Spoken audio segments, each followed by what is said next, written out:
dia a todas e todos. É um prazer, né? Vamos começar este evento,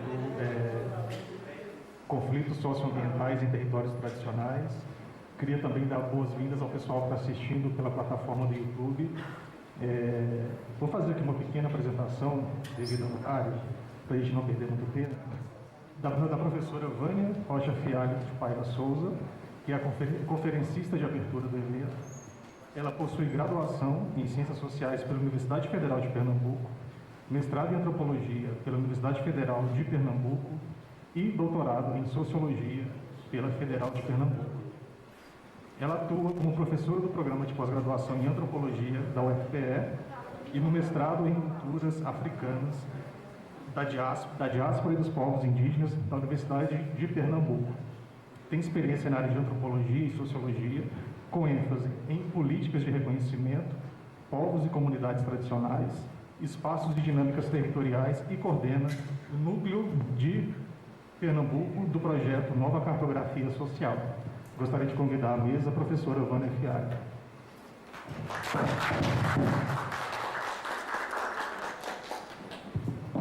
Professora.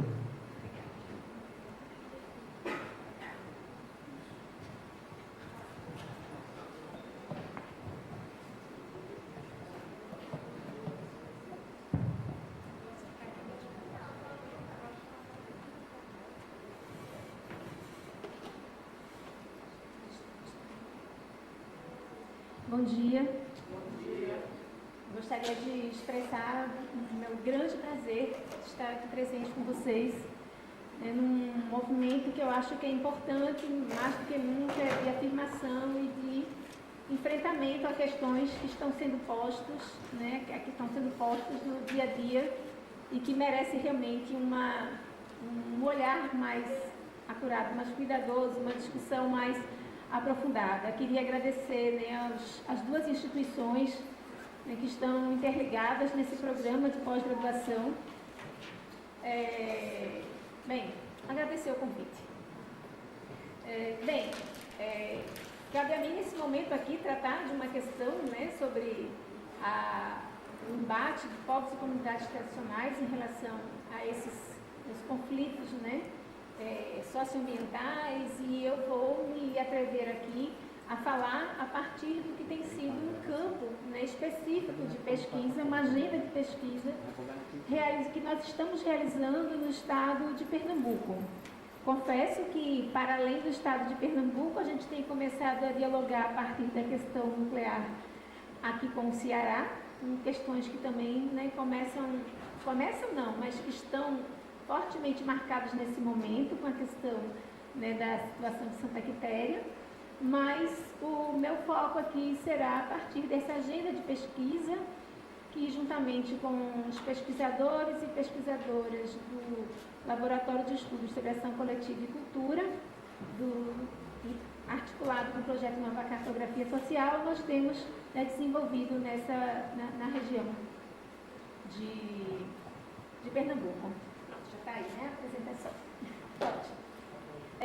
Eu coloquei,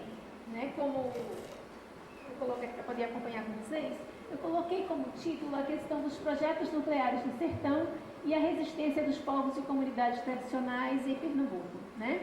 Bem, dizer para vocês que é uma temática que nós estamos adentrando, quando a gente fala da questão nuclear, que parece uma questão um tanto quanto, vamos dizer assim, residual.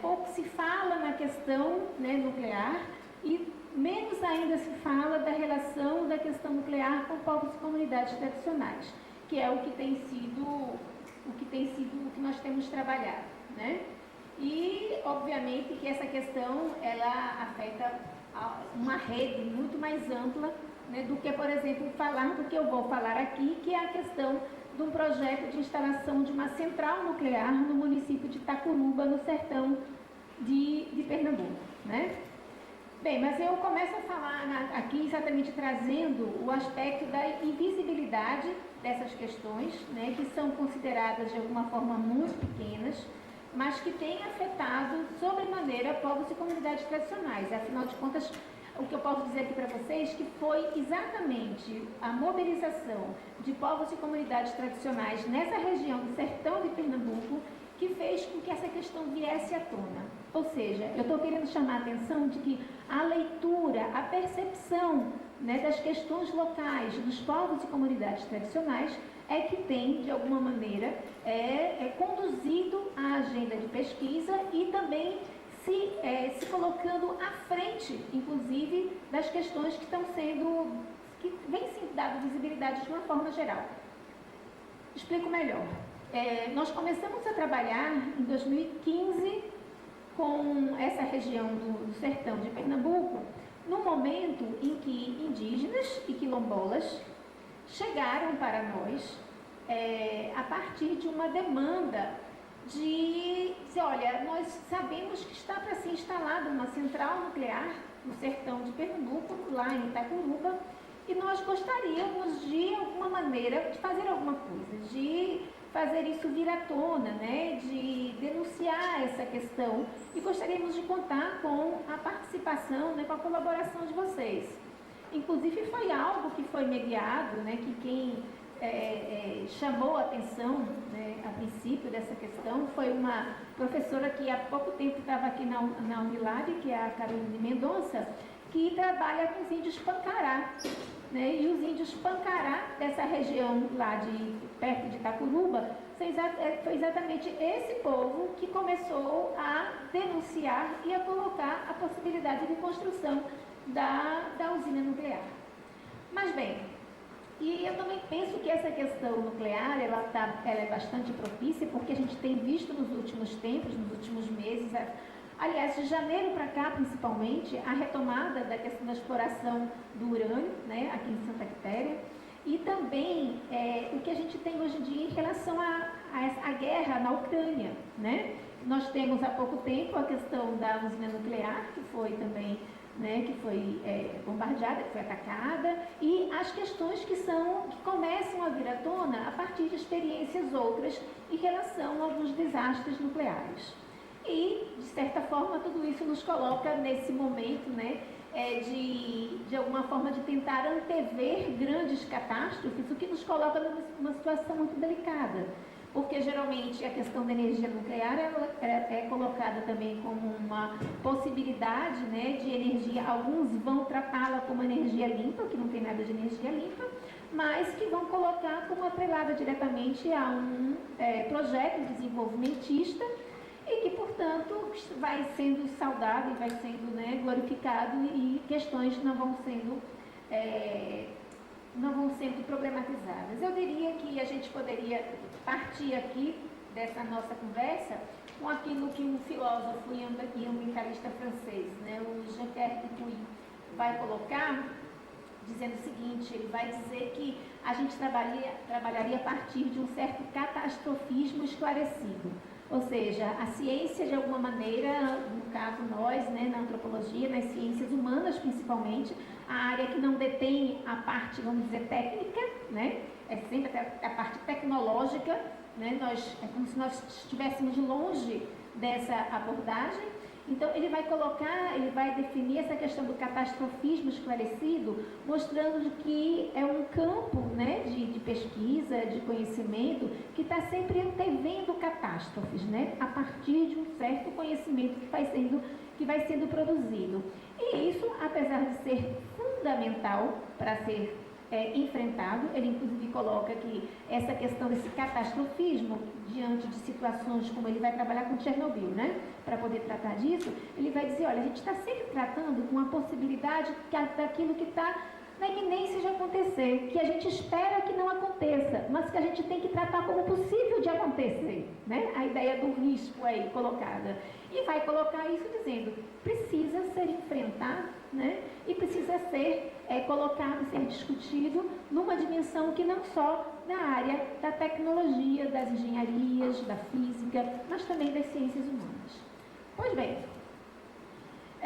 o que eu também queria colocar é que a gente começa a ver que esse catastrofismo, né, apesar de ser colocado num outro, né, vamos dizer assim, num outro continente, a gente aqui em Pernambuco tem enfrentado esse mesmo problema. Há pouco tempo, agora nesse ano, acho que agosto, setembro, nós tivemos a publicação de uma coletânea pelo professor Antônio Carlos de Souza Lima, que fala sobre, né, as questões de desenvolvimento, também de grandes empreendimentos, e juntamente com outro pesquisador que está aqui presente, que é o Odson Silva, nós escrevemos um artigo falando sobre exatamente como, no caso da usina nuclear, lá em Pernambuco, né, os antropólogos, as antropólogas, inclusive as próprias representantes das comunidades tradicionais, foram chamados de Cassandra por alardearem uma situação que seria de catástrofe, né, quando na verdade eles achavam que isso era um grande exagero da nossa parte e faziam isso como forma de deslegitimar o discurso científico, né, antropológico, e obviamente de nos colocar como se fosse a parte dessa discussão. Pois bem, o que a gente vê de uma maneira geral é que tem havido, né, uma certa retomada de interesse, né, sobre a questão antropológica, sobre a questão da energia. Né? Mas é importante que essa questão energética e questão dos grandes empreendimentos não é uma novidade, né, para nós. Não é uma novidade porque a gente tem, assim, aqui no Brasil mesmo, deixa eu só colocar aqui meu cronômetro aqui. Aqui no Brasil a gente tem trabalhos, né, antigos relacionados aos grandes empreendimentos como hidrelétricas, trabalhos como o professor Silvio Coelho dos Santos, né, já tratava disso aqui em Pernambuco, também entre Pernambuco e Paraíba, com a questão de Itaparica, muitos trabalhos que já lidavam com essa questão. No entanto, eu acho que há uma recuperação dessa temática com alguns aspectos que diferenciam. Eu acho que tem a ver muito com o que o professor Alfredo Wagner vai colocar como novas formas de colonialismo, em que a gente passa a refletir sobre o papel do Estado com a dinâmica do grande capital global. Né? Então, são questões que começam a aparecer dentro de uma rede de relações que não dá para a gente pensar mais do ponto de vista da pesquisa antropológica como questões locais apenas, né? Mas questões locais que têm uma relação direta com outras dimensões das decisões, do poder e da própria dinâmica do capital. Eu diria que essa retomada, né, que, como eu já disse, se no Brasil a gente tem os trabalhos, né, do professor Silvio Coelho dos Santos, a gente tem um trabalho do Leslie White, que já em 1943 já falava também da questão, já trazia a questão da energia para a centralidade dos debates, né? Mas a gente vai ter também relacionada agora a questão nuclear como um campo de pesquisa antropológica. De alguma maneira, a minha intenção é firmar a possibilidade de discutir questões que estão vamos dizer assim, delimitadas nessa área da tecnologia, né, trazendo para a centralidade também das pesquisas antropológicas. Daí, antes de passar para o primeiro slide, eu queria chamar a atenção, né, o que essa agenda de pesquisa coloca para a gente. A necessidade de um olhar macro, de um olhar ampliado sobre essas questões locais. Então, percebam que eu não estou apenas afirmando uma visão que ela seria, né, de longo alcance, mas seria a articulação desse micro com o macro. Né? A partir de uma ideia que a gente poderia aqui estar utilizando, né, de energopolítica, né, como sendo exatamente uma ideia cunhada pelo Timothy Mitchell, que vai dizer que a energia ela vem assumir, né, um poder, né, e através da energia a gente pode de alguma forma fazer uma genealogia alternativa do poder moderno, dos jogos de poder. Né? Então a energia ela estaria central para a gente poder pensar nessas relações todas. Articulada essa ideia da energopolítica, né, eu gostaria de atrelar ainda duas outras noções. Há noções dos tentáculos da modernidade, a partir de um texto de dois pesquisadores da Universidade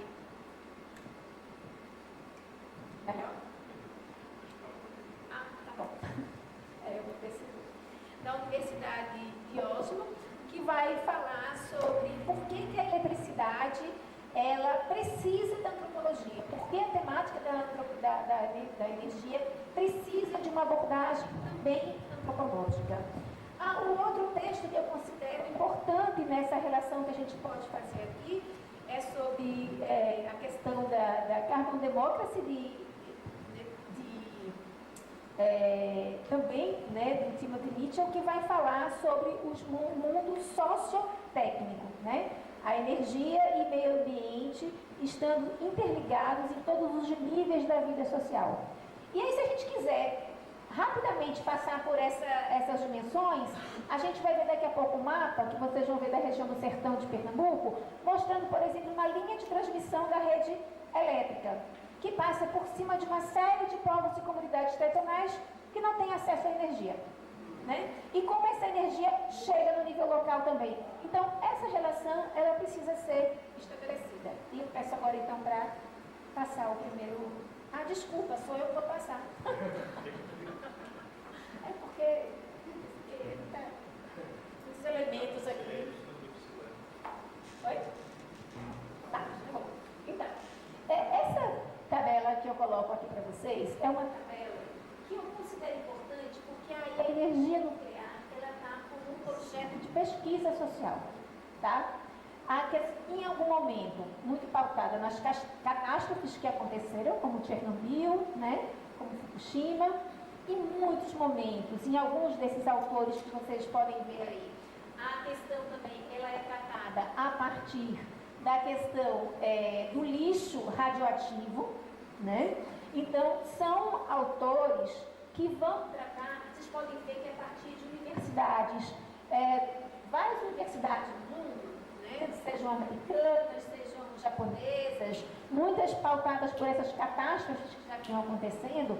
A Laura Nader, que também tem um papel importante nessa questão dos estudos sobre a antropologia, vamos dizer assim, da energia, né, desses complexos todos, inclusive da questão nuclear, são autores que vão tratar, né, dessa questão, seja no Novo México, com a questão do lixo radioativo, seja, por exemplo, a Adriana Petrina, né, da Universidade de Pensilvânia, que vai tratar um estudo comparativo entre a questão de Fukushima e Chernobyl, chamando a atenção de algo que a gente vai se deparar aqui no Brasil, que é a falta de comunicação, vamos dizer assim, dos empreendedores e do próprio Estado, de colocar para as comunidades que estão impactadas por esses empreendimentos aquilo que está realmente acontecendo, as informações, que tem o acesso às informações, assim também como ela vai chamar a atenção até mesmo sobre um certo glamour que existe,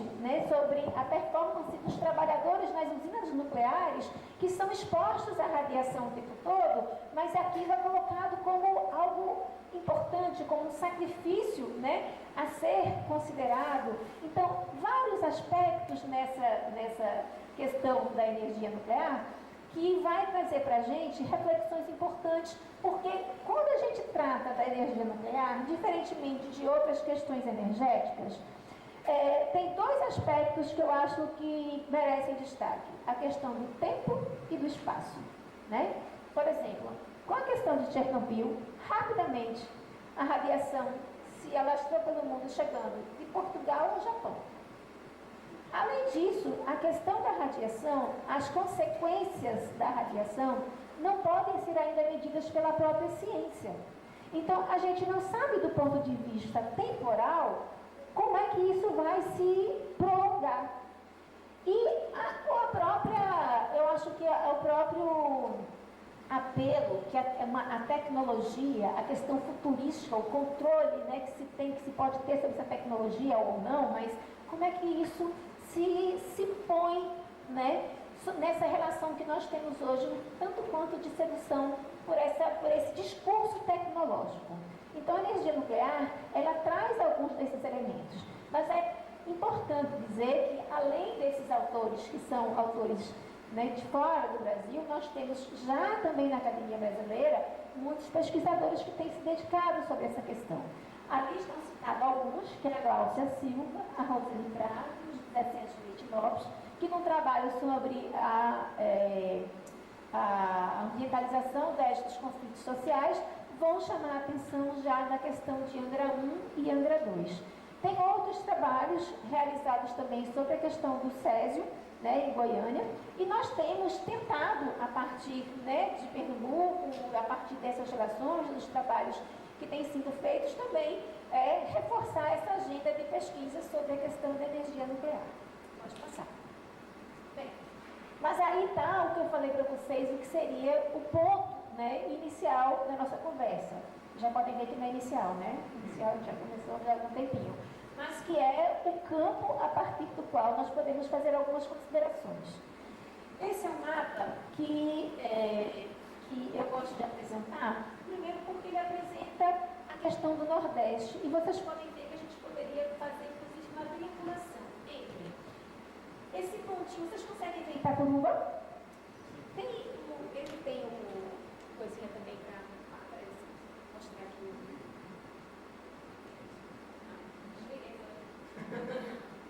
Tipo, zoom também? Não, o laser. Sabe assim? Tem no meio, aqui. Eu vou aparecer. Aqui, está piscando aqui, né? Estão vendo piscando? Pronto. Itacuruba, vocês podem ver, fica aqui, ó, no meio de Pernambuco, né?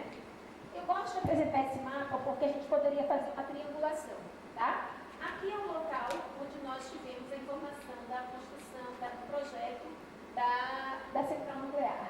Ao norte nós temos aqui, né, o Ceará, com a questão da exploração do urânio, Santa Quitéria, e aqui nós temos, né, na Bahia, Caeté, que é uma outra área de exploração do urânio. E a gente poderia citar ainda em Pernambuco, bem próximo da região, um outro município de Buíque, que começa a se falar também da exploração do urânio. Tá? Bem, por que eu gosto de mostrar esse mapa? Primeiro, para poder reafirmar aquilo que eu coloquei inicialmente. Não há possibilidade de pensar a questão da usina nuclear, da central nuclear, sem olhar para a questão da cadeia de produção da energia nuclear. E para isso a gente vai para a exploração do urânio, né? E a gente vai para o beneficiamento, para o transporte e depois disso, inclusive, para o lixo radioativo. Então, não dá para pensar nessa questão sem ser a partir dessa cadeia. E não dá para pensar também como isso daí está ligado à questão da produção energética, não só para o Brasil, mas também para uma região que é considerada uma região não desenvolvida, o Nordeste. Bem sabemos o que ouvimos nos últimos tempos sobre, né, que nós do Nordeste somos, ou quão ignorante, né, seria a população nordestina.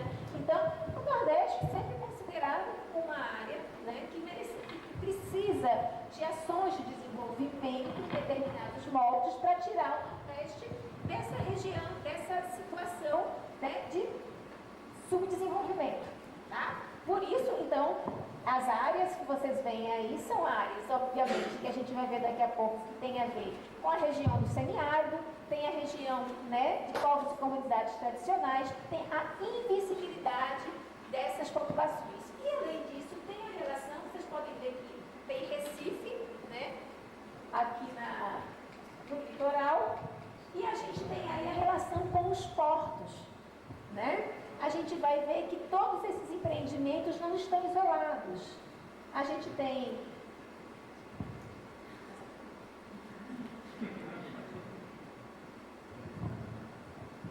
esse daqui. A questão dos portos, né? Por exemplo, em Recife, todos em Pernambuco, os empreendimentos estão ligados à questão do Porto de Suape. Aqui, né, temos a questão do porto de Pecém. Essas questões não podem ser vistas isoladamente. Agora nós temos entre Pernambuco e Paraíba um outro projeto, né, de um outro porto também para poder dar conta da questão dos combustíveis, né, mobilidade dos combustíveis. Então, a questão energética, né, a questão dos combustíveis, elas de alguma forma, têm que ser enfrentadas dentro desse complexo que eu quero chamar a atenção de vocês. Pois bem, seguindo, vim exatamente falando sobre essa questão de que áreas são essas que estão sendo colocadas como passíveis de instalação de usinas nucleares ou de exploração, né, de urânio. Bem, esse mapa é um mapa de 1700, né, 1748. Eu cito como exemplo, né, faço uma rápida analogia, mostrando que, bem, obviamente nós temos ali uma questão no mapa que está marcado pela hidrografia, mas que se a gente olha para o Nordeste, se a gente olha, né, para o leste mesmo aqui, a gente vai ver um certo vazio, né? Uma certa tentativa de marcar essa região como sendo sempre um vazio e um vazio demográfico. Aquilo que o professor Alfredo Wagner vai colocar como ideologia da decadência. Uma região ou regiões, a gente poderia talvez identificar regiões mais precisas, que estão sempre sendo lidas, interpretadas a partir da ideologia da decadência. Daquilo que merece ser ainda desenvolvido, ou que não tem pessoas, ou que essa população é uma população de miseráveis, que não tem nenhum conhecimento, que, portanto, precisam ser salvos, vamos dizer assim. No entanto, a gente, utilizando o mapa, né, etnohistórico de Curti-Moinaju, e aí a gente tem, né, a professora Isabelle aqui, que é uma professora que é uma das grandes especialistas, né, da questão da etnohistória, né, dessa região toda. Vou me atrever aqui, viu, Isabelle, a falar rapidamente do mapa etnohistórico, só para mostrar o seguinte: diferentemente do que a gente vê como sendo um vazio demográfico, o mapa de Moinaju, que é um mapa etnohistórico, portanto ele aponta em vários momentos da história a presença de povos indígenas, e aqui nós estamos falando só de povos indígenas, tá? Estamos falando de um segmento possível de ser compreendido nessa complexidade toda. Mas como nós temos esse mapa organizado, né, isso facilita a argumentação. Então a gente vai ver que, na verdade, nós não temos um vazio demográfico, nós temos uma região que é uma região muito importante de dinâmicas desses povos, de confluência, né, de povos e comunidades tradicionais e que, portanto, não são visibilizados. Essa é uma das grandes questões. Eu me lembro que a primeira vez que eu ouvi falar da usina nuclear, do projeto, né, da usina nuclear, eu ouvi pela Voz do Brasil. E eu passei alguns dias achando que eu tinha sonhado, que isso não poderia, que era tão absurdo pensar em construir uma central nuclear nas margens do Rio São Francisco, né, numa área que já foi impactada pela construção de outras usinas hidrelétricas, de uma população que já foi remanejada, que eu achei que realmente aquilo seria muito absurdo, mas não era absurdo, né? Quer dizer, absurdo continua sendo, mas era fato. E aí nós estamos, então, chegando nessa região propriamente, que é a região de Itacuruba, que é o menor município de Pernambuco, tá?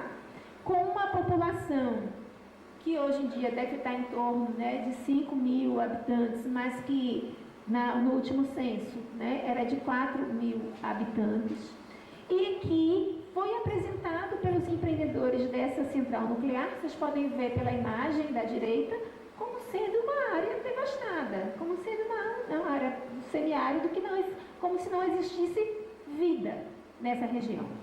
E esse empreendimento, ele é justificado da seguinte maneira: se não se tomasse realmente a decisão por construir essa central nuclear nessa região, né, se tivessem falhado com essa situação de empreender, a mais absoluta, degradante e vergonha miséria continuaria a existir, talvez por outros milhares de anos, numa vasta área não mais distante do que 300 quilômetros do Recife, né, da capital pernambucana. E ali a imagem. Vocês vejam que esses slides são slides apresentados pela Eletronuclear em eventos tentando justificar esse empreendimento. Então, é essa ideia que querem passar sobre o local de construção dessa usina nuclear. Essas duas imagens mostram os estudos, né, da Eletronuclear sobre as áreas possíveis de construção de usinas nucleares no Brasil.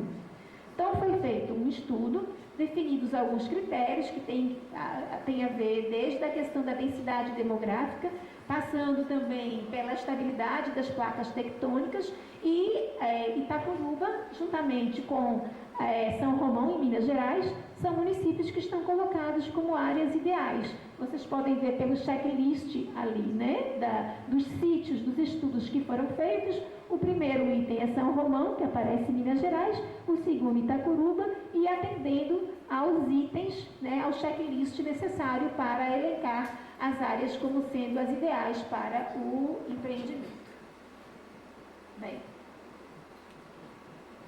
volto então a essa questão do mapa, né, desse mapa aí, para colocar para vocês a importância de olhar para o conjunto. É sempre nessa ida e vinda de olhar para o conjunto. E nesse conjunto aí, nós quando fizemos o trabalho em Itacuruba, nós tentamos então tornar evidente, né, o conjunto de empreendimentos numa mesma região. Ou seja, são vários empreendimentos, são vários impactos, né, que negligenciam a presença de povos e comunidades tradicionais nessa região. Esse mapa que nós denominamos Conflitos Socioambientais e Ações Coletivas do Sertão de Itaparica, ele tem dois objetivos que eu vou chamar a atenção de vocês. Primeiro, o número, né, de investidas de empreendimentos, a partir da questão energética principalmente, e por outro lado também a questão das ações coletivas, que tem a ver com a resistência desses povos e comunidades tradicionais. A intenção é tratar esses problemas aqui, não só a partir daquilo que vem como para aniquilar, mas aquilo também que se apresenta como resistência desses povos e comunidades tradicionais, muitas vezes marcado pela própria afirmação étnica, da afirmação da identidade étnica. O professor Perry Scott, da Federal de Pernambuco, ele fala inclusive da questão da etnização dos conflitos, né, como uma forma de dar visibilidade aos conflitos, e são exatamente nos conflitos que os repertórios vão sendo elaborados no confronto, para o confronto, e dentre eles está a afirmação da identidade dos povos e comunidades tradicionais. Pois bem, se vocês olharem para esse mapa, e eu vou tentar aqui a partir mostrar, agora está aparecendo até direitinho, né? A gente tem aqui, ó, o local provável de instalação da usina nuclear, tá? Fica no município de Itacuruba, mas nós temos aqui o Sertão de Itaparica, que é uma região que pega outros municípios. Mas percebam, aqui está o Rio São Francisco. Dá para ver o Rio São Francisco, né? Aqui. Nós temos vários pontos, principalmente nessa região aqui, de construção de hidrelétricas, né? Aqui assim, vocês podem ver esses triângulos, né? Essas linhas que vocês veem aqui são linhas de transmissão de energia elétrica da Chesf. Todos esses polígonos que vocês estão vendo aqui são áreas de mineração.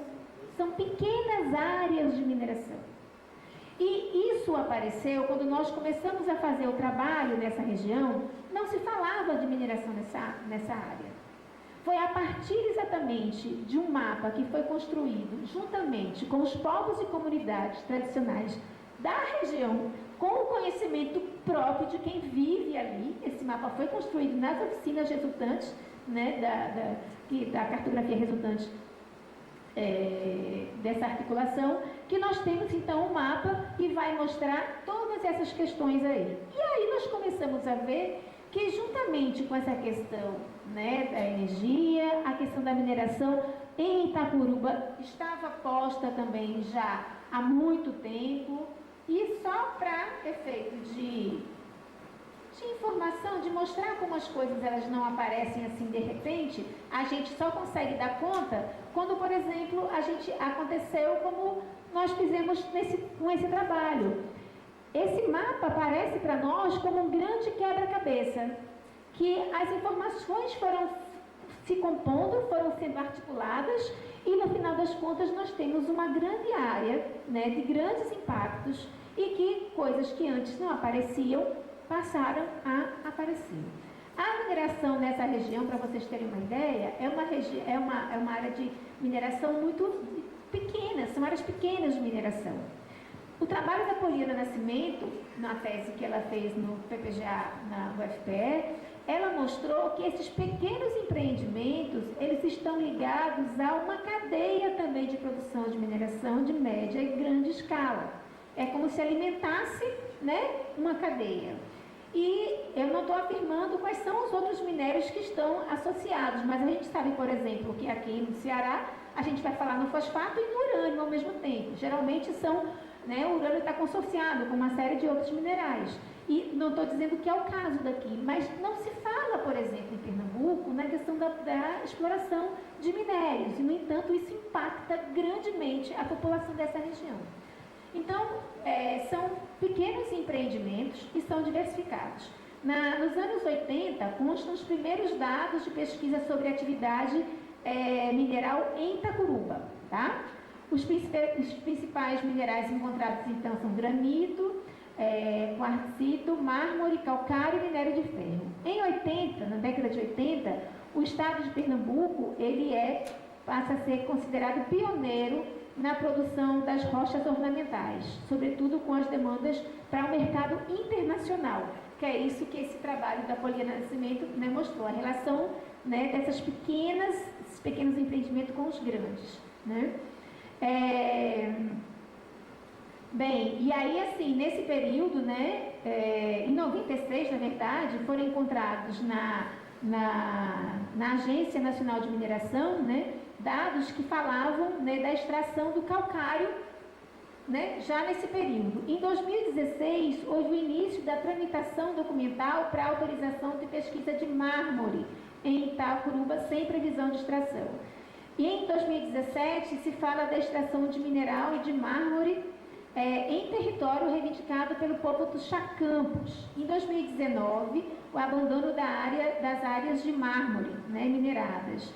Em 2021, a gente começa a ver o andamento dos processos minerais na região, mesmo no período da pandemia. Então, com a pandemia, alguns processos, os processos de licenciamento, eles, ao invés de estagnar, inclusive por conta da própria consulta, eles são mobilizados, acontecem mais rapidamente. E aí agora também com a questão da extração do titânio nessa região, tá?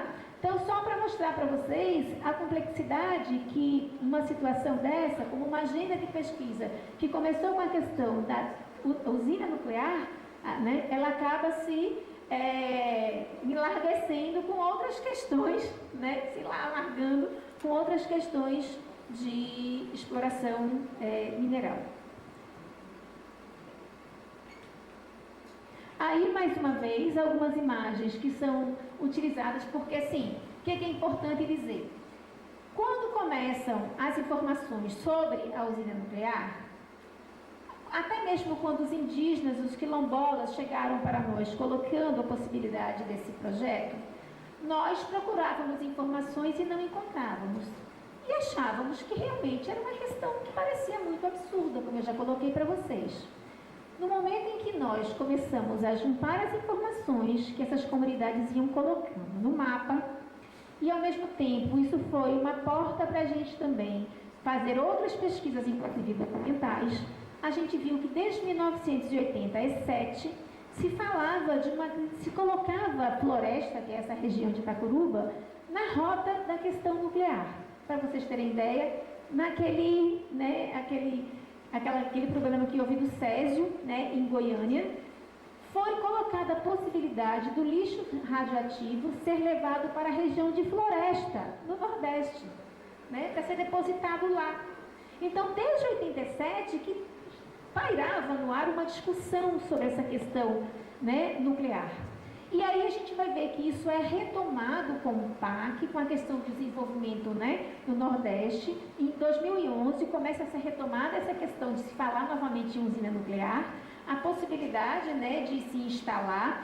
E aí a gente vai vendo que existem várias atas na Assembleia Legislativa do Estado de Pernambuco, vários documentos documentos a partir da eletronuclear que citam a situação e que simplesmente essa população jamais foi comunicada ou consultada sobre esses empreendimentos. Se passa por cima sem a menor cuidado, né? Sim, e aí essas duas imagens mostram, inclusive, as projeções, né, da Central do Nordeste, que teria 6 usinas, ok? Que seria no sítio do Belém de São Francisco, e aí tem uma discussão onde poderia ser, né? E a imagem da georreferenciada do sítio da Central Nuclear de Pernambuco, tá? Que seriam 6 usinas, à beira do Rio São Francisco, numa área atingindo uma população que já foi relocada de Itacoruba. Perceba que nós estamos falando de Nova Itacoruba, né, que é uma cidade que já foi projetada, que já foi construída para abrigar a população que foi, né, deslocada com a questão do lago de Itaparica, né, com a questão da hidrelétrica de Luiz Gonzaga. Para vocês terem uma ideia, esse município é o menor município de Pernambuco, como eu já falei, mas durante muito tempo foi considerado, né, o município com maior taxa de suicídio do Brasil, tá? Algo assim absurdo, né, que tem, provavelmente pelos estudos que foram feitos, tem a ver com esse deslocamento, esse desenraizamento, né, dessa população das suas vidas, né? Então vocês verem que é uma situação de violência sobre violência. É outra coisa que geralmente está nos nossos argumentos. As várias formas de violência. Que geralmente se fala assim, mas não foi construída, nem se sabe se vai ser construída a central nuclear. Mas a situação de vulnerabilidade e de medo já colocada na região já é suficiente para falar dos impactos nessa região de um projeto desse tamanho. Deixa eu ver se passou. Bem, e aí, como eu falei para vocês, tem a questão também das resistências. Nós temos aí, né, a questão da imagem da Marcha das Águas de 2012, que juntava agricultores, familiares, indígenas, quilombolas, e que colocavam também como foco da questão o problema da água, né? O acesso à água, os impactos que esse empreendimento também traria para o Rio São Francisco, considerando que aumentaria, por conta do resfriamento, né, das usinas, aumentaria a temperatura da água, e não se sabe direito o tamanho dos impactos sobre essa região. Aí, mais uma vez, a articulação dos pescadores do sertão, juntamente com... Aí é uma das faixas, mas vocês podem ver que é uma mobilização grande que aconteceu com indígenas, quilombolas, Movimento Sem Terra, né, e outros mais, nessa resistência, né, na denúncia desses povos.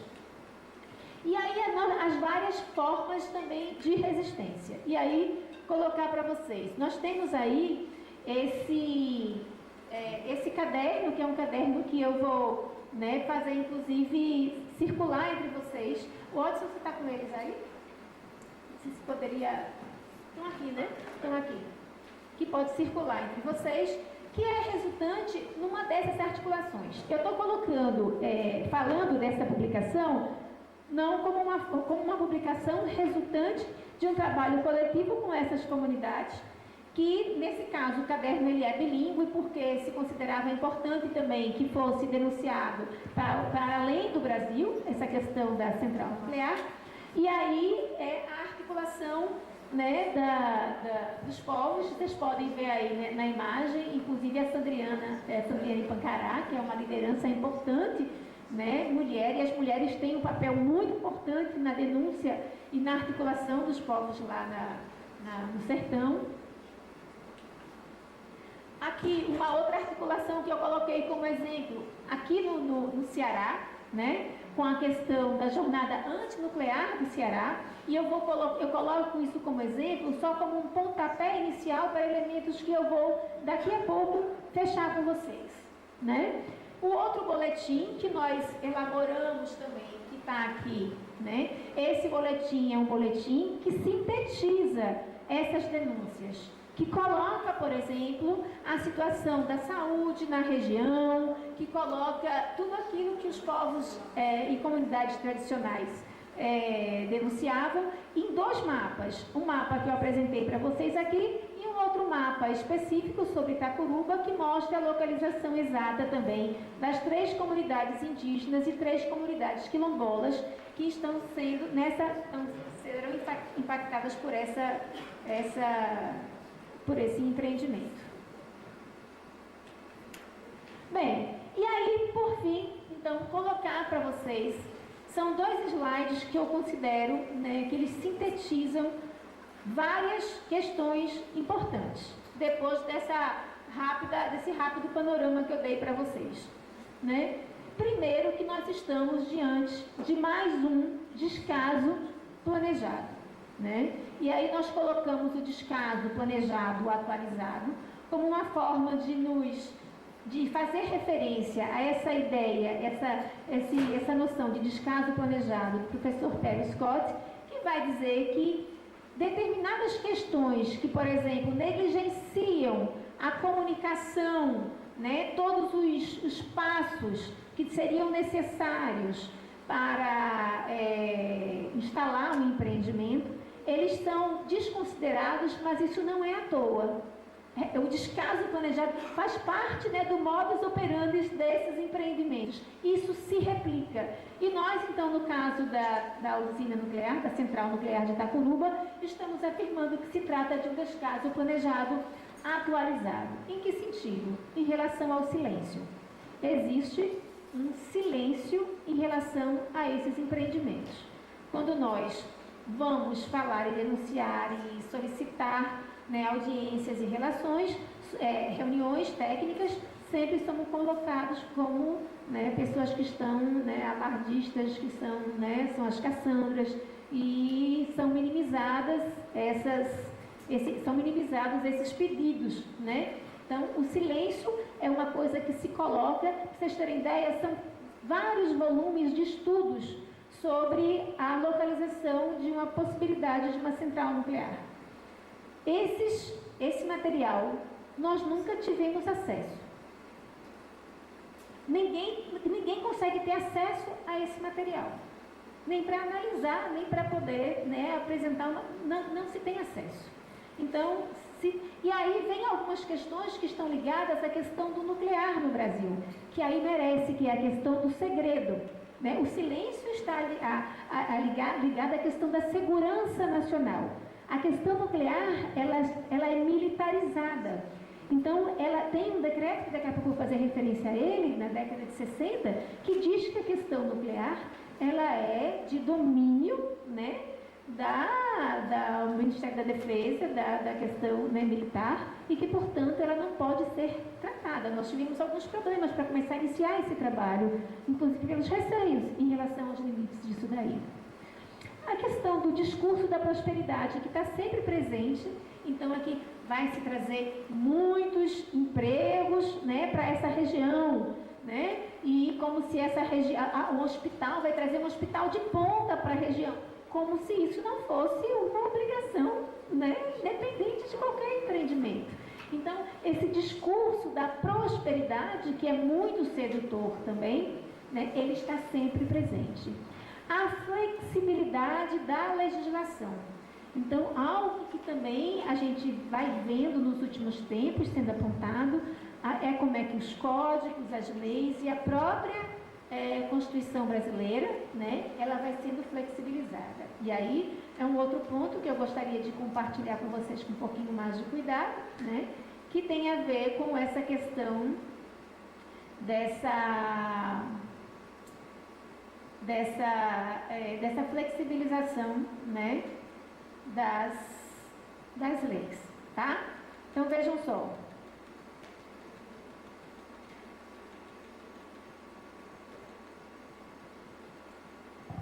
De forma mais enfática, a gente vê que a partir de 2018, né, começou a haver uma investida do Estado brasileiro sobre a energia nuclear, que voltou a ser prioridade, né, na pauta sobre produção energética e também de recursos naturais. Vejam que 2011 começa, mas teve o acidente de Fukushima. Com a questão de Fukushima, isso é colocado em banho-maria e é retomado, né, em 2018. Em 2019, a Nuclebras anunciou num evento internacional no Rio de Janeiro que a área de Pernambuco havia sido analisada pela Eletronuclear para receber essa central nuclear, né? E aí a gente começa a se deparar com os tais dos embates normativos. Vamos a eles. Segundinho.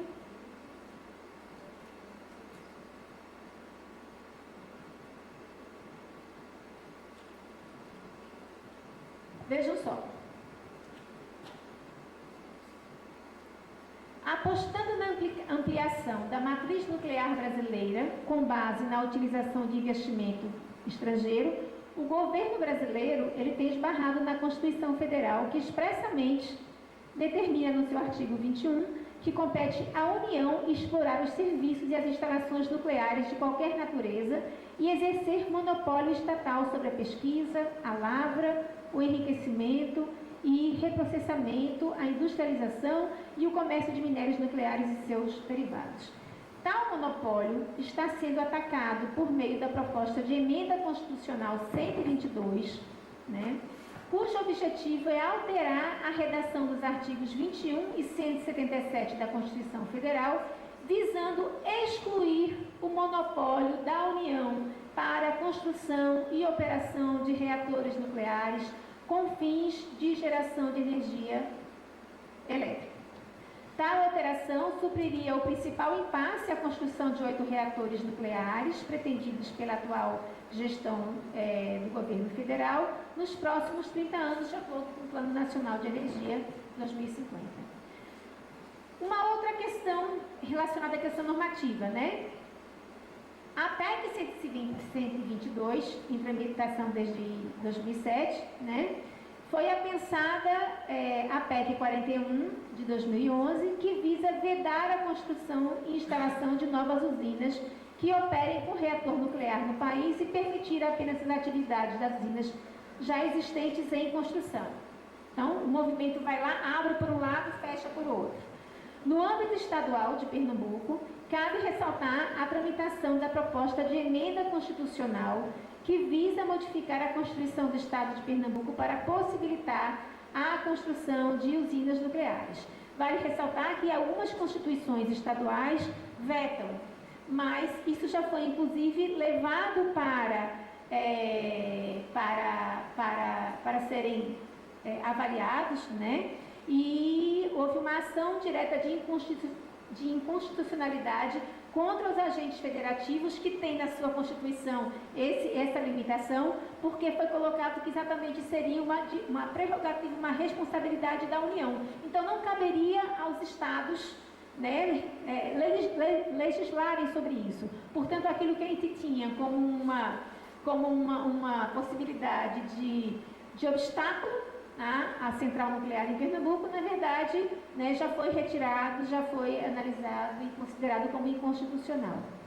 Uma outra questão, né, que mais recente, que uma medida provisória ditada pelo governo federal e aprovada pelo Congresso, que visa legislar de forma temporária e emergencial a mitigação dos efeitos econômicos da pandemia da Covid-19 sobre as tarifas de energia elétrica, principalmente no Norte e Nordeste.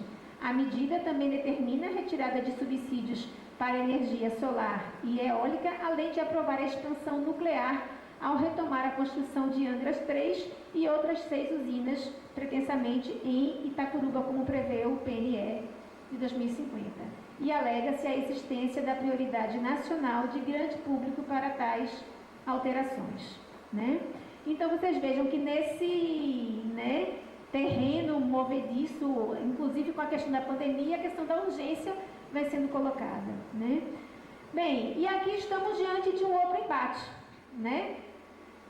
Um deles, que é aquilo que eu falei para vocês, que o programa nuclear se refere mais longínquamente a uma lei de 1962, que cria a Comissão Nacional de Energia Nuclear e estabelece o sigilo das informações sobre essas atividades, ao mesmo tempo que nós temos uma outra questão, que é a Convenção 69 da Organização Internacional do Trabalho, que o Brasil é signatário, e que, né, coloca a necessidade de consulta aos povos e comunidades tradicionais. Percebem as contradições, né, do segredo, do silêncio e, ao mesmo tempo, a necessidade da consulta. Então, se trata realmente de uma situação extremamente delicada para a gente pensar, né, no que está no porvir. Dando continuidade, a gente tem a manipulação dos procedimentos administrativos e burocratização dos mesmos, e a gente vê que até mesmo em relação... Já estou terminando, né? Em relação à questão da demarcação de território, reconhecimento de territórios indígenas, nós tivemos em Pernambuco um outro caso que associa a manipulação de procedimentos administrativos, inclusive com o descrédito dos estudos socioantropológicos. Nessas áreas estavam definidos já grupos de trabalho, né, pela FUNAI, inclusive com portarias já emitidas, definidos grupos de trabalho coordenados por antropólogos e antropólogas que têm relação de pesquisa na região. Em meio a essa confusão toda, um pouco antes da pandemia, nós temos esses grupos destituídos. Essas portarias, elas são, isso aconteceu em várias partes do Brasil, e são colocados para coordenadores desses grupos de trabalho, pretensos, pessoas denominadas, né, de antropólogos e antropólogas que não têm formação na área, mas que têm uma relação direta com iniciativas que negam os direitos dos povos indígenas, que têm uma relação já histórica de contralaudos, como são chamados, na negação de direitos indígenas. Esse foi um dos casos, inclusive envolvendo o meu nome, que estava para fazer o estudo de identificação e delimitação do povo indígena dos Tuxi, né, naquela região do Belém de São Francisco, e de uma hora para outra fui destituída, né, até porque eu era considerada esquerdopata comunista e, portanto, não poderia estar nesse papel. Vocês percebam que isso é uma área que estava sendo visada para a construção da usina, né? Nesse mesmo momento, a pessoa que assume na FUNAI o setor de identificação e delimitação era uma pessoa sem experiência na área, que era uma advogada oriunda dessa mesma região do sertão de Pernambuco. Volto a dizer, não podemos ver essas questões como isoladas, né? É um grande quebra-cabeça. Obviamente, todas essas questões, elas trazem desajustes sociais, seja o discurso de prosperidade, insegurança, isso tem desdobramentos, né, no plano local, entre as lideranças, os jogos políticos, né, e os conflitos, e a insistência de quem tem a técnica e o poder de não deixar o registro no mapa da existência desses povos e comunidades. É como se a elaboração de mapas ele estivesse restrito a uma técnica que não possibilitasse que os próprios sujeitos, né, pudessem se apropriar dessas técnicas, desse conhecimento e produzir os mapas para poder se dizer que existem. Daí, inclusive, o título do nosso boletim. Resistimos para existir. A afirmação da existência, né, passa pela narrativa desses próprios povos. Então, esses documentos, eles são importantes no sentido de que eles são sínteses, né, que se colocam na contraposição desses empreendimentos. Por último, né, se tem as táticas de investidas, nós também temos que olhar para, né, esse repertório confrontacional, né, esse repertório também de resistência. E aí nós temos a questão da visibilidade das unidades de mobilização, e a unidade de mobilização é uma outra categoria elaborada pelo professor Alfredo Wagner, que tenta dar conta, né, de agendas que elas são unidades que se mobilizam a partir de uma agenda posta nesse momento. Então, por exemplo, nós temos vários movimentos sociais, vários grupos que nesse momento se mobilizam em torno da questão da usina nuclear. Passa a ser um movimento social? Bem, nesse momento é algo que está articulando vários movimentos. E às vezes são unidades muito pequenas, mas que também se colocam e que dão visibilidade também à questão do conflito, né? A questão da articulação de diferentes movimentos. E por isso que eu mostro aquele slide com a articulação também do Ceará. Porque nós estamos nesse momento aqui também por conta de uma possibilidade de ampliação dessa articulação de resistência a partir do fortalecimento do movimento antinuclear, né? Então, são essas gerações. A afirmação étnica, como eu já falei para vocês, e acesso a instrumentos normativos diversificados passa a ser também um instrumento de uma forma de resistência. A afirmação de identidades, né, de comunidades indígenas, quilombolas, pescadores artesanais e outros segmentos mais, que a partir, né, de acionar determinadas normas, determinados sistemas normativos, como a própria, né, questão da OIT, né, da Convenção 69 da OIT, vai afirmar, né, a sua existência a partir do seu diferencial, né, étnico-racial. A questão também da diversificação dos instrumentos de notificação, ou seja, com a pandemia, aquilo que poderia parecer uma desarticulação dos movimentos, na verdade, possibilitou uma efervescência de outros tipos também de dar visibilidade a essas questões. Então, as próprias comunidades, as reuniões que nós temos feito, inclusive online, elas têm mostrado que esses instrumentos, né, de notificação do que está acontecendo também se ampliaram. Bem, a outra questão é a articulação de uma agenda conjunta entre Pernambuco e Ceará. As últimas duas questões é a subversão das estratégias oficiais, e aí eu chamo a atenção do projeto, né, Nova Cartografia Social, com o material que eu mostrei rapidamente para vocês, né, e gostaria de dizer que às vezes materiais que parecem para nós que eles são apenas ilustrativos, eles são instrumentos importantes de luta e de resistência. É o caso, né, desse boletim, e eu até citei o exemplo de um livro que eu vou deixar aqui para vocês também, que é de uma outra situação do povo indígena Chucuru, que eu organizei junto com outras colegas, a Rita Neves e a Mariana Figueroa, que são vários trabalhos técnicos que foram compilados, organizados num livro, e que a organização da produção que tem sido feita, ao ser compilada e organizada, acaba consistindo em trabalhos importantes de resistência. Eu coloco isso porque eu sei que muitos trabalhos estão sendo feitos aqui, né? E às vezes a gente olhar para a própria produção, né, olhar para o que tem sido feito e fazer uma leitura, né, mais ampla de tudo que está sendo produzido, revela já essas questões que eu estou colocando aqui para vocês.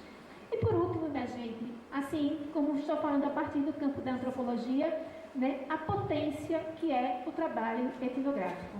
O trabalho etnográfico, ele tem se mostrado com vai na contramão, né, ele está possibilitando ofertar as informações que a área da tecnologia ela não coloca como dados existentes, que é exatamente a questão da descrição da vida nesses lugares em que estão esses empreendimentos.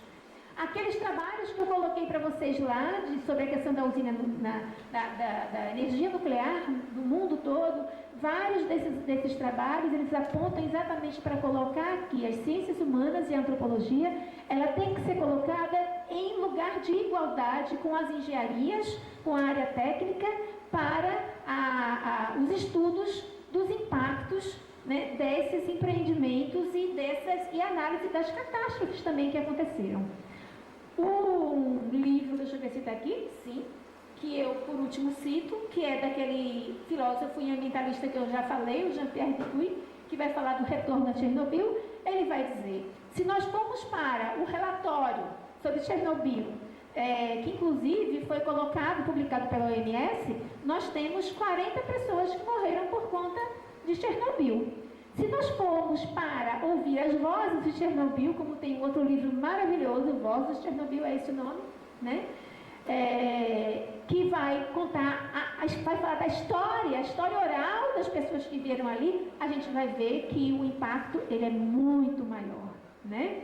Então, a potência da etnografia, do trabalho etnográfico, ele mostra exatamente, né, o que tem de vida e de resistência nesses lugares, né? E eu acho que é esse momento que nos possibilita aqui, né, ver as possibilidades de resistir diante dessas questões todas. Bem, eu agradeço a atenção de vocês, me coloco à disposição para, se for o caso, a gente ainda continuar com algumas questões.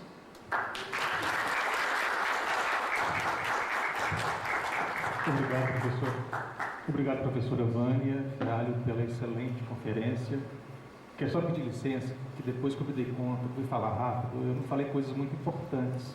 Este evento ele é promovido e executado pelo Programa Associado de Pós-Graduação em Antropologia, o UFC Unilab. Temos aqui alguns professores, a coordenadora local está aqui, a professora Violeta, o professor Rafael, que faz parte do colegiado e que estava por trás, está por trás deste evento, a professora Denise, e também pelo Grupo de Estudos e Pesquisas Étnicas, o GEP, que é um grupo de pesquisa do CNPq, da UFC, que eu esqueci de mencionar, que foi fundado pela professora Isabelle Brás, que está sentadinha ali. Enfim, é importante eu dizer isso, que eu havia esquecido, porque eu fui falar rápido. Gente, pelo horário, já são meio-dia, vamos fazer duas rodadas de perguntas, o que vocês acham, né? Para a gente conversar um pouquinho, e a gente retoma no período da tarde, a gente conversa mais um pouco. Aí, inscrições, alguém? Professor Rafael, Watson, vou fazer 3 por 3, vamos, professor Rafael, Watson, tem mais alguém? Rafa.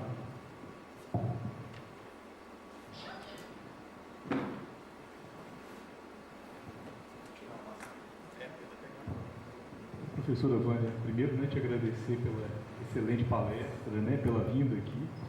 Né, esse evento é muito importante, né, tanto para a área acadêmica quanto para o movimento social envolvendo a questão nuclear aqui no Ceará. Então, obrigado pela sua participação. Vânia, nas etnografias que se voltaram para esse tema do nuclear, um tema que aparentemente é central é a relação entre o visível e o invisível, né? Então, eu estou lembrando da etnografia do Joe Maskell. Uma das coisas que se coloca ali é que as pessoas estão tendo câncer, estão tendo problemas, mas frequentemente o Estado não consegue medir, não consegue, ou não deseja medir, não deseja, né, indicar a presença de radiação. Então, acho que esse é um tema, né? Outra coisa do visível e invisível, você citou o livro Voz de Chernobyl. A Svetlana conta o caso de uma senhora que retorna para a zona de exclusão para colher os tomates. E, afinal de contas, os tomates estão muito bonitos ainda.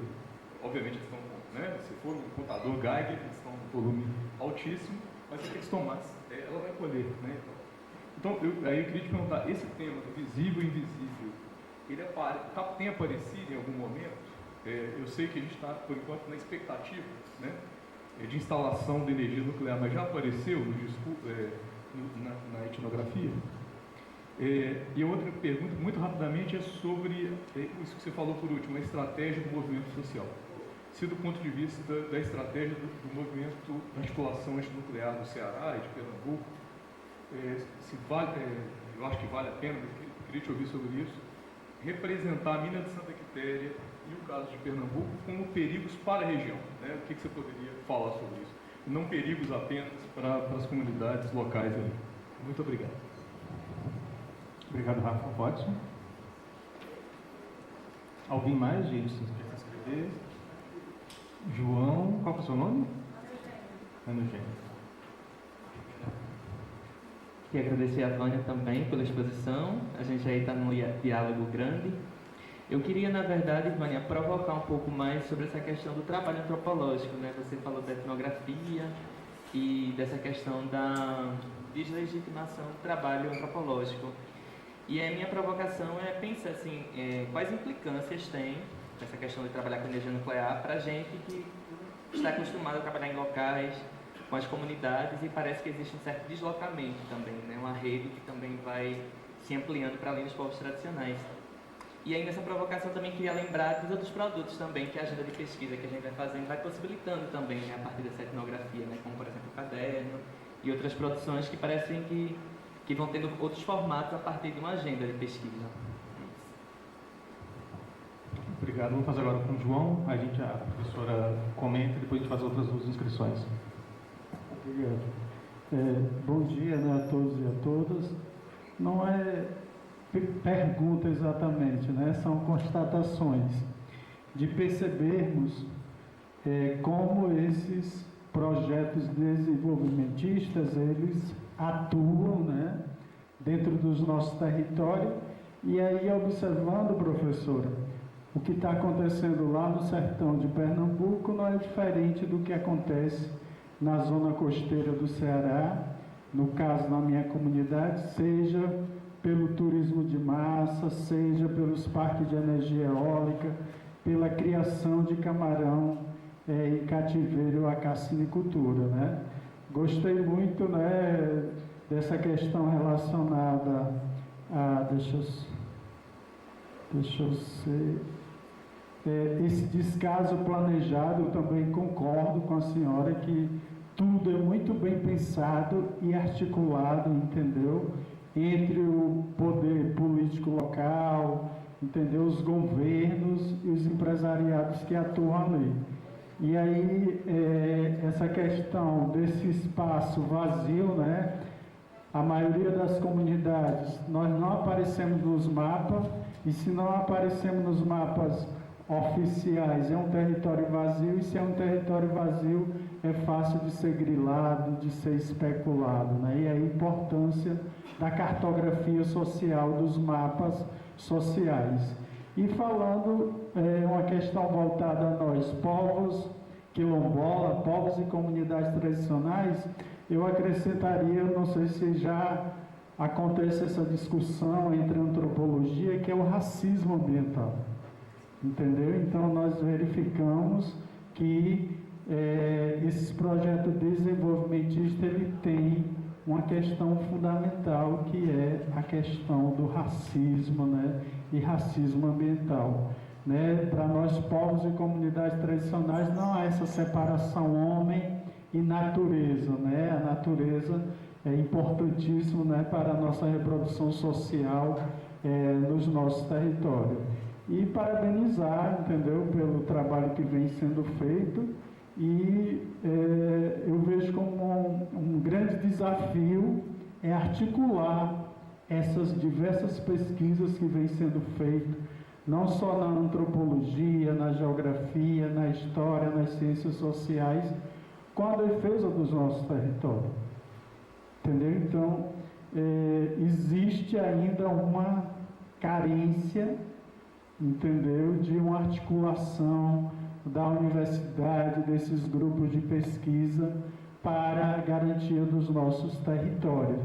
Porque é importante falar de educação contextualizada, de saúde dos povos e comunidades tradicionais, mas a questão territorial, ela é fundamental para a nossa existência, entendeu? E como trabalhar nesse sentido, né? Que essas pesquisas, elas colaborem, né? Contribuam com os processos que vêm se dando nesses diferentes territórios para a questão territorial. E é isso, viu? Obrigado.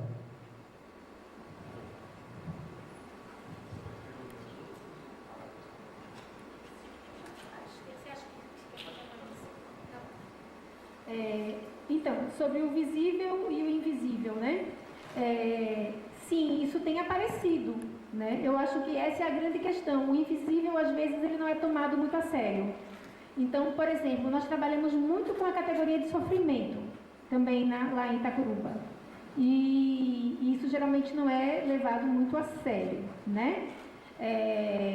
Tem alguns trabalhos que são interessantes, por exemplo, estava fazendo menção de uma pessoa que trabalha na questão da tecnologia de energia nuclear, e ela faz um trabalho num aparelho que pode medir a questão da radiação estocável, ou seja, aquela que ao longo do tempo, o que tem agora, você pode calcular como vai ser, né, vai ficar estocado. Então você tem condição de prever, né, o tipo de impacto ali. Mas todas essas questões, elas estão sendo colocadas, acho que tem muito a ver com o lugar das ciências humanas e da antropologia, que eu acho que aí já vai diretamente no que o Watson estava chamando a atenção, né? que é a questão da relação que a gente estabelece, aquilo, o que é uma relação de pesquisa numa área dessa, que consegue, a partir da própria etnografia, registrar determinadas questões e realmente elas não são mensuráveis, mas elas estão postas na vida das pessoas. Então, a vida das pessoas é um elemento fundamental. E daí os outros produtos, por exemplo, resultantes desses trabalhos. Quando nós começamos a fazer o trabalho lá, era esse boletim. Do boletim saiu a dissertação de Watson, né? Saiu o caderno também, e um outro livro da história de uma quilombola, Dona Valdeci, que é uma pessoa que faz o trajeto, né, que é deslocada da velha Itacuruba para nova Itacuruba e que conta essa história toda. Então, eu acho que são essas histórias que podem trazer à tona a questão da visibilidade, né? Vamos dizer assim, a vida como ela é, né? E que traz na questão dos mapas a possibilidade, porque aí vou tentar, estou misturando aqui já as questões todas, mas extremamente importante o que foi colocado, como é seu nome mesmo? João. Então, que João coloca sobre a questão da falta de interdisciplinaridade, da falta de comunicação entre os saberes, mas eu vou um pouquinho mais longe, vou ampliar um pouco essa questão. O que esses trabalhos colocam para a gente é a dificuldade que se tem de articulação dos conhecimentos, também acadêmicos e não acadêmicos, porque foi o conhecimento das comunidades e tradicionais daquela região que denunciaram o que estava acontecendo, porque estavam vendo, conhecem a dinâmica do local, sabem o que está acontecendo ali. Então, esses trabalhos, eles são interessantes porque tem uma outra questão que a gente coloca em discussão, em xeque. Eu não estou dizendo que a gente consegue tratar disso de uma forma, sem ter problemas no meio do caminho, mas de uma forma, pelo menos, como busca, né, como ideal, esses conhecimentos, eles vão sendo articulados não só entre disciplinas, mas entre diferentes campos de saber, entre diferentes formas de produção de conhecimento. Então, eu acho que precisa ser ampliado também nesse sentido. E aí, tem uma outra questão que foi colocada sobre a questão da região, né, ampliação, o perigo para as regiões. Então, obviamente que, tanto lá como cá, a questão é muito maior, ela é muito mais ampla. E a questão que eu coloco do nuclear em relação ao tempo e o espaço e ao tal catastrofismo esclarecido é que coloca a gente pensar no que pode acontecer, inclusive numa larga escala. Né? Que, por exemplo, quando você vai falar da questão do urânio aqui, o trabalho que já foi feito aqui por muitos pesquisadores, vocês têm uma rede de pesquisadores aqui que trabalha fortemente nessa, e o relatório que foi feito já mostra a questão, né, da própria condução do urânio, já vai trazer em toda a área a questão, né, da contaminação, o problema com a água, o problema com outras questões mais. E aí todo mundo diz assim, a questão do racismo ambiental. Aí você diz assim, não, isso não tem problema nenhum. Olha, a 17 quilômetros estando dali, daquele local, não tem problema nenhum. Nós tivemos uma vez uma discussão com um dos engenheiros, o Watson deve lembrar, quando fomos para uma rádio, né, fazer uma discussão sobre a questão, e que ele dizia assim, não tem risco nenhum. Eu digo, olha, você precisa de... Para que serve a energia nuclear? A energia? Por conta da questão do porto de Suape, das indústrias do porto de Suape. Eu digo, olha, se é para o porto de Suape, por que não coloca, então, como é no Rio de Janeiro, a central nuclear perto ali que tem o mar para resfriar, que pode utilizar a água dali para resfriar. Porque se tiver algum acidente, vai impactar toda a região do Suape.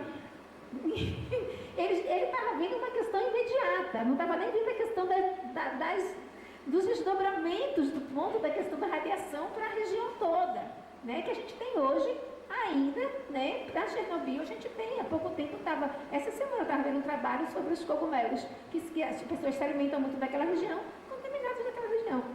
Então, assim, é uma série de questões. Watson, eu acho que eu não consegui explorar devidamente a sua questão, mas vamos ver nas demais se tem possibilidade de...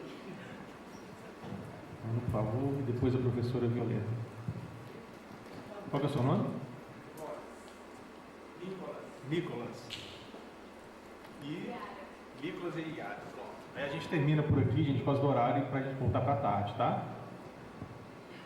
Saudações quilombolas. Primeiramente, agradecer e parabenizar pela importância desse debate. É um debate urgente e necessário. Sou Ana Eugênia, do Movimento Quilombola, e estudo na Unilab e também na UFC. E aí, a todo tempo foi colocado a importância que tem os povos tradicionais, né, a importância e as diversas violências que esses povos sofrem, né, pelos grandes empreendimentos. E aí a pergunta é, qual é o papel da universidade no que diz respeito a essas questões de violências, né? O que a universidade pode fazer para diminuir esses impactos? E aí eu queria trazer uma questão que a gente sofre aqui na Unilab, né? Eu sou representante do movimento dos estudantes quilombolas aqui na Unilab e desde 2019 que a gente luta pelo edital específico. Nós tivemos um edital de 2 anos que foi fundamental para que estudantes indígenas quilombolas adentrassem nessa universidade.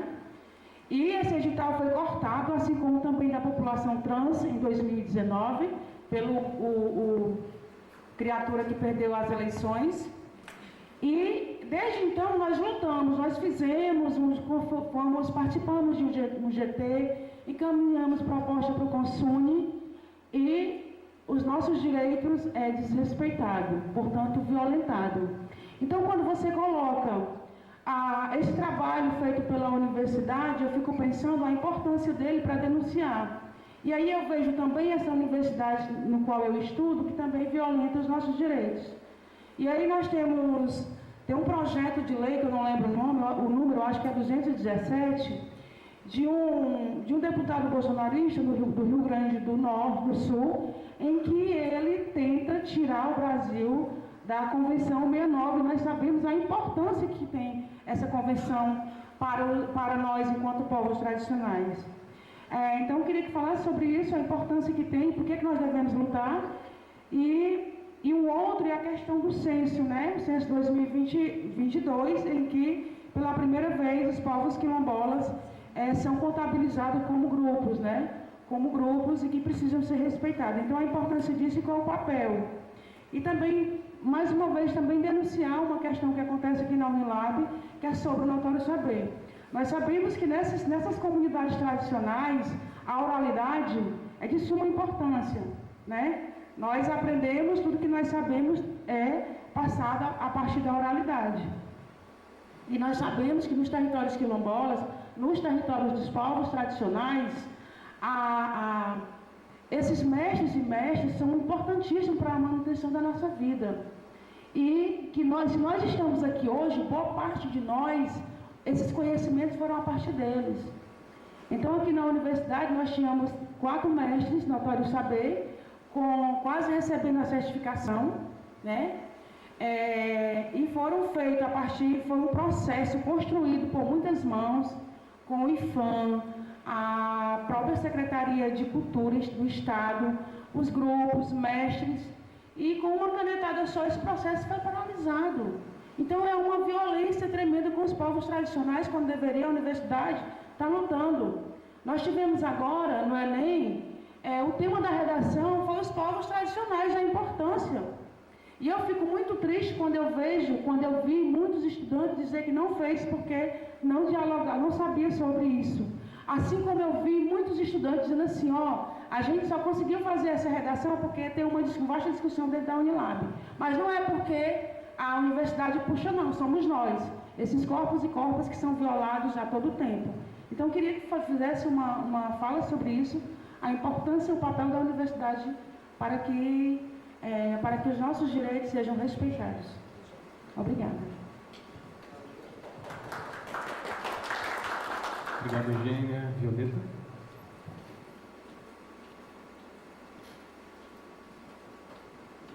Aí, Nicolas, você pode vir já depois, e a Yara também, assim que for terminando.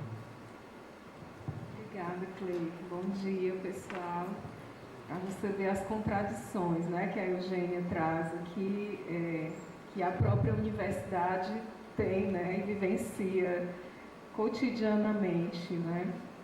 Bom, mas eu queria pontuar só 3 questões também, professora Vânia. Uma é ainda sobre o contexto internacional, e agora recém COP27, e as disputas de narrativas, né, e toda essa crise da guerra da Ucrânia e da Rússia.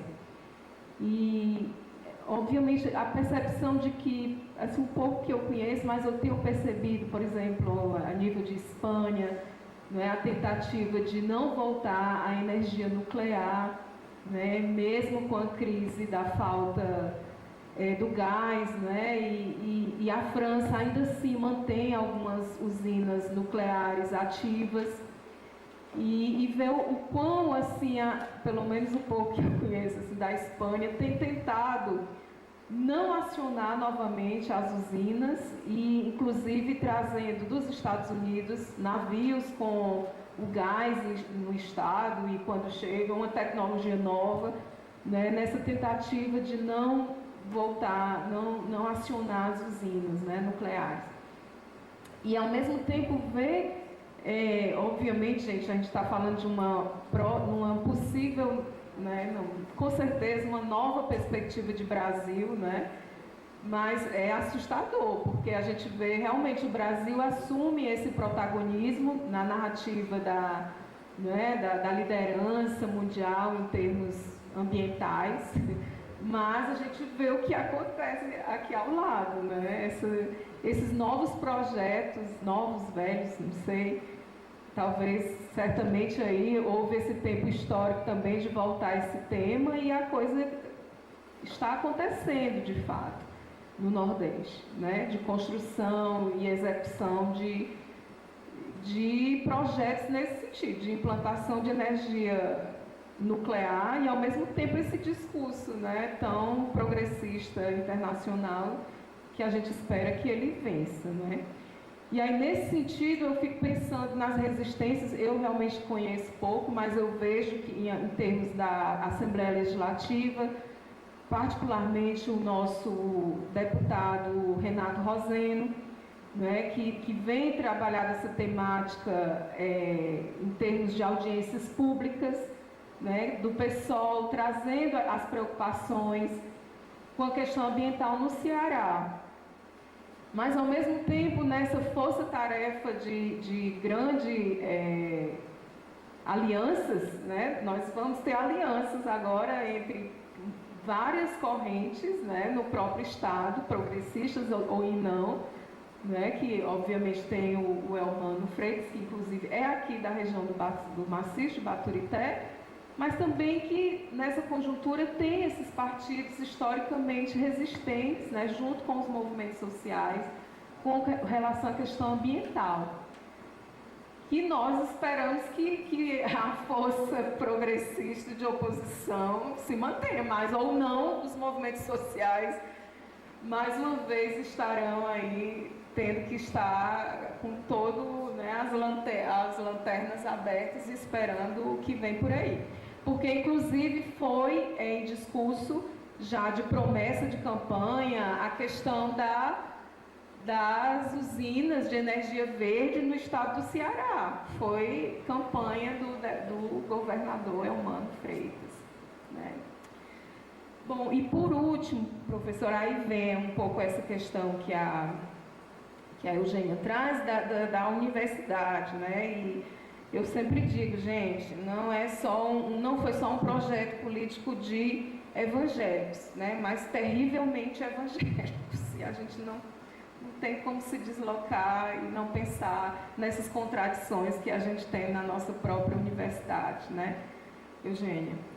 Mas, professora, eu penso sim que agora a gente está concorrendo aí a duas possíveis bolsas, da FUNCAP e da CAPES, e pela primeira vez o programa de humanidades, ou digamos assim, da antropologia, ele entra num guarda-chuva com outros programas de geografia, de computação, do Instituto Federal, nessa área ambiental e de sustentabilidade. Inclusive, nós submetemos esse projeto fomentado pela própria IPG daqui, né, e que nós teremos duas bolsas, dois financiamentos de bolsa de mestrado, né, de certa forma, nós estamos aí junto. Difícil construir um projeto geralmente que chega de última hora e sem saber um pouco quais são, como os outros programas das tecnologias de outras áreas, qual o olhar deles, né? A gente espera que minimamente ético, obviamente, mas como é que nós vamos trabalhar em conjunto? Isso também é um aprendizado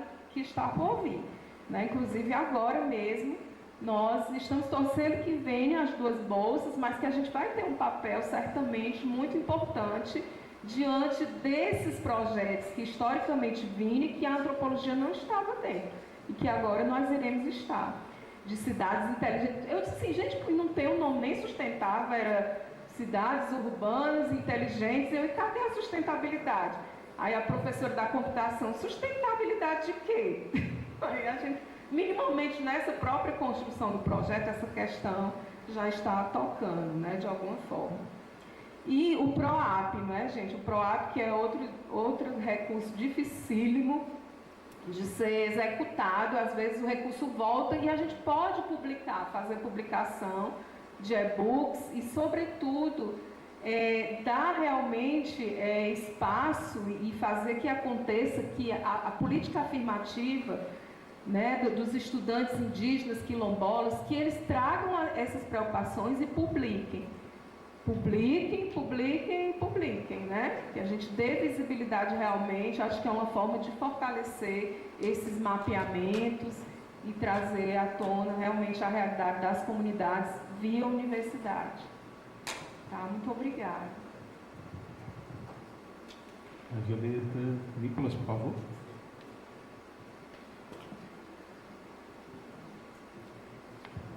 Boa tarde, professor. Primeiramente, eu parabenizo a senhora pela explicação. E a questão que eu queria colocar e que queria para você comentar mais ou menos é sobre a questão de ciência versus questões socioambientais. Porque parece que cada vez mais que a ciência tenta criar algo novo, surge mais ainda os problemas ambientais. Como é que a ciência vai tentar resolver essa questão? E sobre a questão da vossa pesquisa, eu gostaria de saber como é que a vossa pesquisa pode contribuir no movimento de justiça ambiental. Porque o que vemos no COP recém-passado é que, mais ou menos, alguns países desenvolvidos, o discurso que eles dão é que eles vão tentar compensar os danos que eles causam aos países pobres. Como é que essa pesquisa pode contribuir, né, para contrariar esse fala e mostrar que não adianta como financiar os países pobres para resolver problemas ambientais, mas temos que resolver problemas ambientais próprios na causa do problema, que é a redução de gases de efeito de estufa e muito mais. É isso que eu gostaria que você comentasse um pouco. Obrigado, Nicolas. Yara, e a gente termina, né, assim, a rodada de intervenções, e conversas e debates. Yara, por favor. Bom dia, eu estou querendo só agradecer aos professores da UFC e da Unilab que trouxeram esse tema tão necessário aqui para o nosso estado, né? Para nós da articulação antinuclear, uma alegria, assim, ver a Unilab pautando, né, essa luta antiga nossa contra a mineração de urânio e fosfato, mas também trazendo os desafios das nossas populações que estão na zona costeira, né? Então, estou querendo mesmo só reconhecer a importância desse encontro e também dizer que nós temos vagas para pesquisadores da antropologia na articulação antinuclear, tá? Nós não temos antropólogos, né, no nosso grupo de pesquisadores e a gente está numa caminhada de expansão de trabalho, né, com os povos quilombolas, indígenas, povos de terreiro, pescadores e pescadoras, que inclusive o Watson e a professora Vânia, né, estão também se aproximando. E também, graças a esse encontro amanhã, a gente vai realizar um trabalho, né, de oficina. Então, temos vagas para antropólogos e antropólogas, tá? Sejam bem-vindos e bem-vindas. Obrigado, Yara. Professora Vânia. Então, iniciando pela questão qual é o papel da universidade, né? Bem, queria dizer para vocês o seguinte, esse trabalho todo que vocês viram aqui é considerado um trabalho marginal na universidade, tá? É um trabalho marginal. É um trabalho que teve muita dificuldade de ser reconhecido e que às vezes a gente trabalhava anos produzindo, isso não contava ponto no lápis. Então, assim, eu acho que tem algumas questões que eu acho que é pensar, inclusive, o que é a atuação, né, do antropólogo, da antropóloga, o que é a questão do trabalho, vamos dizer assim, engajado, né? Uma antropologia engajada, uma antropologia que pode, de alguma maneira, estar atenta às questões que estão sendo postas no cotidiano e, inclusive, se implicando. Não tem ato, né, produzido por nós que não tenha uma implicação. E nós conseguimos, dentro da academia, né, de alguma maneira, aventar, analisar, avaliar que implicações são essas. Então, por exemplo, produzir um trabalho que é considerado marginal tem implicações, mas tem implicações principalmente éticas, que nós assumimos. Então, eu acho que a questão da universidade passa por uma série de questões, desde o que foi colocado nós temos contradições. É enfrentar as contradições. Eu acho que não tem como, né, abrir mão das contradições. Pensar nessa produção que seja, né, engajada e articulada. Por exemplo, o que está sendo produzido agora está sendo produzido dentro de um projeto que é chamado Centro de Saberes. Esse Centro de Saberes tem a ver com a possibilidade de articulação de todos os saberes, né?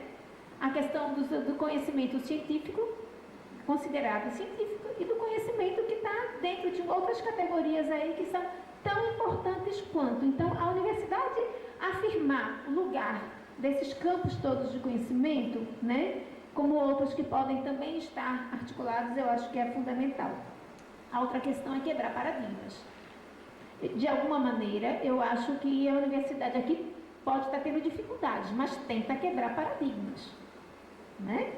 Então, eu acho que estar pronto para as consequências, as implicações disso, né, é também importante. Agora, já, né, indo para a questão da situação que a professora coloca sobre a COP27, a questão, né, da postura, né, de não se voltar à questão da energia nuclear, eu diria o seguinte: o momento da gente é um momento de esperançar. Mas esperançar não quer dizer que a gente não tenha que ver os problemas que vêm pela frente. E, por exemplo, com a COP27, todos nós temos uma preocupação grande em relação ao que está sendo considerado a energia limpa, o que está posto em relação à questão da energia eólica, solar e também nuclear. Então, a questão da energia ela não pode estar sendo vista de forma compartimentada. Quando colocam para a gente, qual a solução? E geralmente vem com a questão eólica ou solar. Sim, mas isso vem com uma série de outros problemas que hoje de tarde eu acho que a gente vai começar, né, a enfrentar.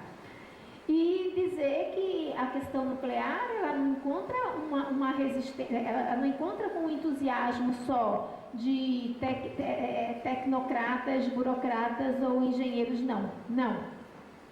Existe um movimento, inclusive um daqueles trabalhos de um antropólogo que trabalhou com a questão de Fukushima, ele chama atenção para o foco que foi dado após, né, a questão de Fukushima, às mulheres jovens mães, a questão da comunicação, ela ser privilegiada com essas mulheres, no sentido dessas mulheres estarem afirmando a positividade da energia limpa para o futuro de seus filhos. E nisso se coloca a questão da energia nuclear. A gente vê isso nos Estados Unidos, um movimento de mulheres nos Estados Unidos ambientalistas que estão colocando a questão da energia nuclear como possibilidade de energia, como sendo energia limpa, né? E aí tem uma outra questão, né? Para que e para quem está se falando em energia nuclear?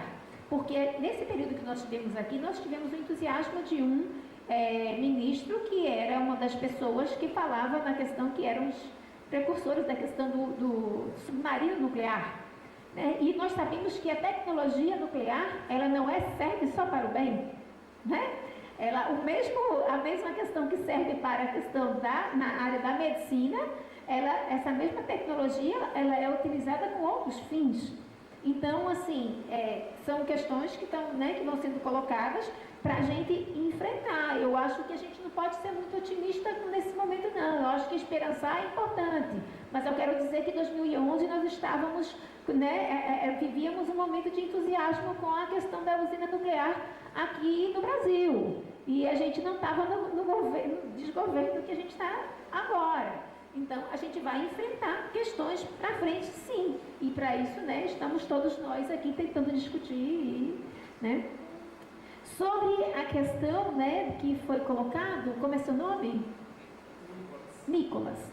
Nicolas coloca a questão, o papel da ciência, e a questão, inclusive, da justiça, ambiental. E aí a gente começa a perguntar que justiça, a partir de quê? De que parâmetros?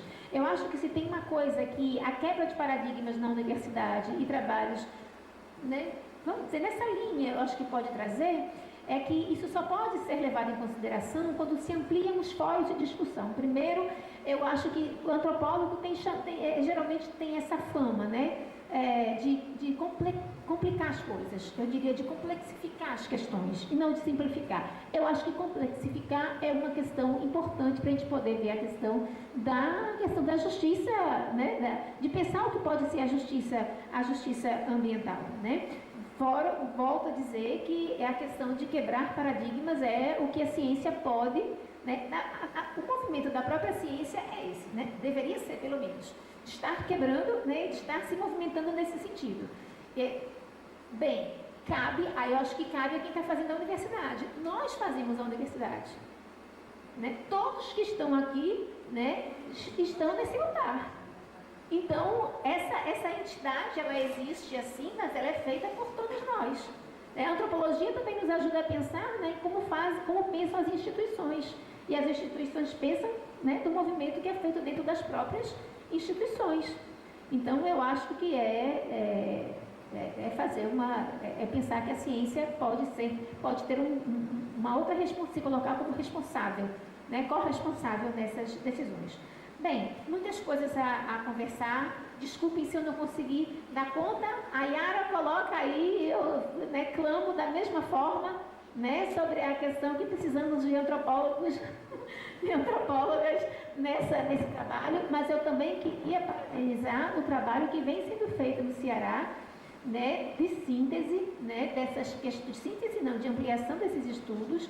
E tem uma outra coisa também que eu me lembro que anotei aqui, já não sei mais onde, que é o seguinte: uma das coisas importantes de serem feitas também é a questão do acompanhamento epidemiológico em relação à questão, tanto da mineração como dessa cadeia toda de produção. Então, isso é uma coisa que aqui no Ceará está sendo feito de uma forma muito interessante e importante e exemplar, E essa é uma das coisas que, por exemplo,